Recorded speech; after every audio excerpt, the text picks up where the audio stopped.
Depression এটা একটা মরণব্যাধি ক্যান্সারের মতো। ক্যান্সার যেমন মানুষকে তিলে তিলে তিলে তিলে ক্ষয় করে দেয়, জীবনটা নিঃশেষ করে একদম শেষ করে দেয়, যার কোনো চিকিৎসা নাই, ঠিক আছে, ঠিক তদ্রূপ ডিপ্রেশনটাও এই একই রকমের।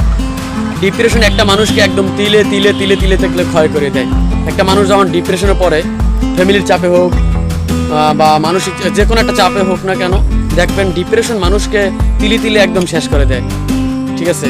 ডিপ্রেশন জিনিসটা খুবই খারাপ। একটা মানুষ যখন ডিপ্রেশনে চলে যায় তখন তার জীবনটা আসলে একদম তেজপাতার মতন আস্তে আস্তে শুকিয়ে মরে যায়, ঠিক আছে, আর বিভিন্ন রোগে তখন বাসা বাঁধে, ঠিক আছে। ডিপ্রেশনটার থেকে মানুষ যতটা আসলে এড়িয়ে চলতে পারেন আপনারা চলবেন, কারণ হাসি খুশি থাকবেন, মানুষের সাথে চলাফেরা করবেন, তাহলে এই ডিপ্রেশন থেকে রক্ষা পাবেন। এই জন্য আমার একটাই সাজেশন, ডিপ্রেশন থেকে রক্ষা পাওয়ার জন্য বেশি বেশি মানুষের সাথে চলাফেরা করেন, ঠিক আছে। বর্তমান সময়ে শিক্ষিত সমাজে মূলত এইটা বেশি দেখা যাচ্ছে যে ডিপ্রেশনটা বেশি হচ্ছে, আর ডিপ্রেশনের কারণে অল্প বয়সী যুবকরাও এখন বর্তমানে স্ট্রোক করে মারা যায়, মানে বিভিন্ন রোগে আক্রান্ত হচ্ছে, বিভিন্নভাবে মারা যাচ্ছে, ঠিক আছে। এই ডিপ্রেশন রোগটা আসলে খুবই খারাপ একটা দিক, খুবই খারাপ একটা জিনিস। তো আমরা সবাই ডিপ্রেশন না করি, সবাই হাসি খুশি থাকি, মানুষের সাথে চলাফেরা করি, ঠিক আছে। আমার টিপসটা সবাই ফলো করবেন, সবাই ভালো থাকবেন, গুড বাই।